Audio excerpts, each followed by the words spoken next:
حضرت ابن عباس فرماتے ہیں رضی اللہ تعالی عنہ، کنت خلف النبی یوما صلی اللہ علیہ وسلم، ایک دن میں حضور کے پیچھے تھا۔ اب پیچھے ہونے سے کیا مراد ہے؟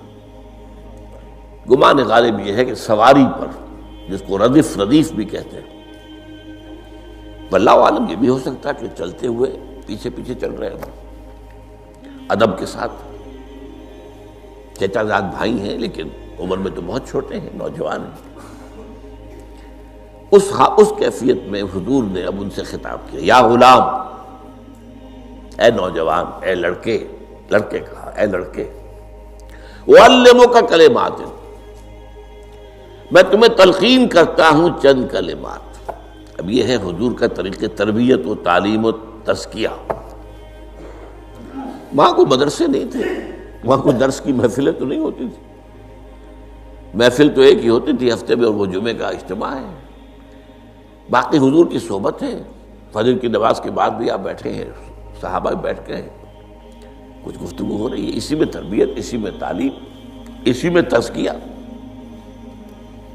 وہ علیحدہ ذکر کے حلقے جو ہے وہ ضربے مارنے کے لیے یہ تو نہیں تھے، یہ تو بات کی ایجاد میں تو سب مانتے ہیں کہ یہ بات کی ایجاد ہے، یہ مسنون چیزیں نہیں۔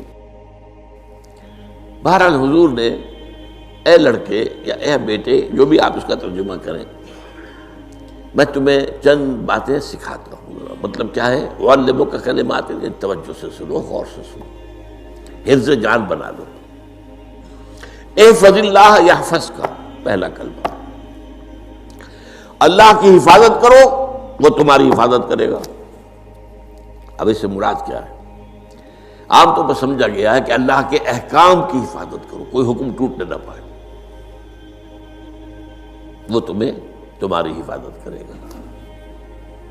اور ایک مفہوم یہ بھی ہو سکتا ہے، اللہ کو اپنے دل میں محفوظ رکھو، اس کی یاد سے اس دل کو، اس خانہ قلب کو خالی نہ ہونے دو، مستحضر رکھو اللہ کو اپنے دل میں، تو اللہ تمہاری حفاظت کرے گا، اللہ تمہیں یاد رکھے گا۔ اور حدیث قدسی میں یہ الفاظ آئے، میرا بندہ جب مجھے اپنے دل میں یاد کرتا ہے، میں بھی اسے اپنے دل میں یاد کرتا ہوں۔ جب میرا بندہ کسی محفل میں میرا ذکر کرتا ہے، میں اس سے کہیں بہتر محفل میں اس کا ذکر کرتا ہوں۔ اللہ کی محفل تو ملائے اعلیٰ کی ہے، ملائکہ مقربین کی ہے۔ وہ جو امیر خسرو کا شعر ہے، وہ پتہ نہیں کس کیفیت میں انہوں نے کہا ہے، خدا خود میر محفل بود اندر لامکاں خسرو، محمد شمع محفل بود شب جائے کہ من بودم۔ اے خسرو، رات میں جہاں تھا، وہ رات کوئی کیفیت تھی جو گزری ہے، وہ ایک لامکان کی محفل تھی۔ اب مکان نہیں ہے، لامکان ہے، مادی نہیں ہے وہ۔ اس کی محفل میں میر محفل اللہ تھا اور شمع محفل محمد تھے صلی اللہ علیہ وسلم۔ خدا خود میر محفل بود اندر لامکان خسرو، محمد شمع محفل بود شب جائے کہ من بودم۔ بہرحال اللہ کو تم اپنے دل میں مستحضر رکھو، اللہ تعالیٰ تمہیں بھی یاد رکھے گا۔ دوبارہ فرمایا، احفظ اللہ تجدہ امامک تجاہک،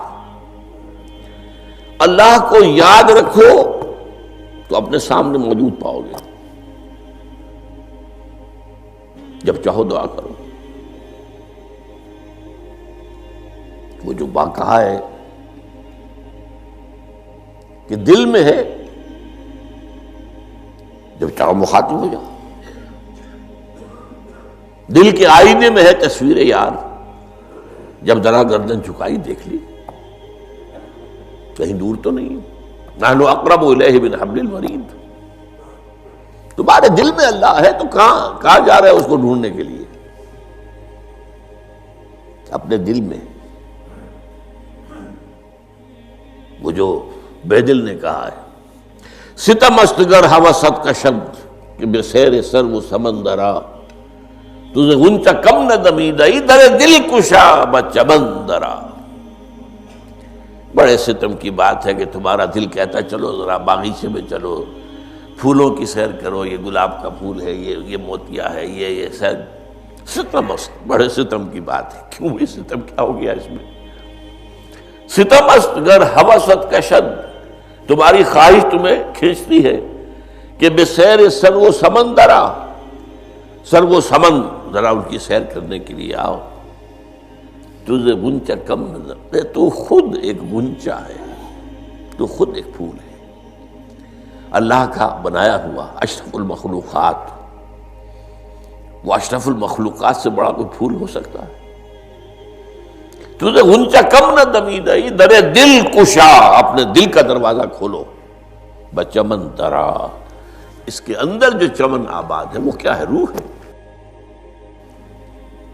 دل مسکن ہے قلب، قلب مسکن ہے روح کا، تو احفظ اللہ تجد ہو امامک یا تجاہک، اپنے سامنے موجود ہو، اذا سالتا فاسأل اللہ، اب آ گیا وہ مرکزی مضمون، دیکھو جب مانگو اللہ سے مانگو، غیر اللہ کے سامنے ہاتھ دراز کرو ہی مت۔ ایک حدیث میں آتا، یعنی حرام نہیں ہے، دنیاوی قواعد اصول قوانین کے تحت کسی سے مدد چاہنا، کوئی سوال کرنا حرام نہیں ہے، وہ تو میں نے کہا کہ اس پر اصرار آپ کریں گے تو اس میں بو پیدا ہو جائے گی، بدبو پیدا ہو جائے گی شرک کی، لیکن آپ سوال کریں، مدد لیں، اسی پر دنیا قائم ہے، ایک دوسرے کے ساتھ تعاون کے ساتھ۔ لیکن اونچا مقام کیا ہے؟ کسی سے سوال مت کرو سوائے اللہ کے، یہاں تک کہ جوتے باندھنے کا تسمہ تمہیں درکار ہے تو بھی کسی سے مت مانگو، اللہ سے مانگو، کیا پتہ اللہ کس کے دل میں ڈال دے اور وہ آ کے تمہیں تسمہ پیش کر دے، ہوتا ہے ایسا، بسا اوقات ہوتا ہے، جو اللہ کے ساتھ لو لگا کر رکھنے والے ہیں ان کے تو ایسے واقعات ہوتے ہیں کہ دل میں ایک بات آئی اور اس کے بعد وہی بات جو ہے وہ کوئی شخص آ گیا، اس نے وہ بات پوری کر دی، کیونکہ لوگوں کے دل جو ہے وہ تو اللہ کے دو انگلیوں کے مابین جسے چاہتا پھیر دیتا، کیا پتہ اللہ کسی فرشتے کو انسانی شکل میں بھیج دے، آتا ہے فرشتہ، آتا ہے انسانی شکل میں، آتا ہے آپ کی تکلیف کو رفع کر دے، آپ کی ضرورت کو پورا کر دے، اسی سے مانگو، کسی اور سے مانگو۔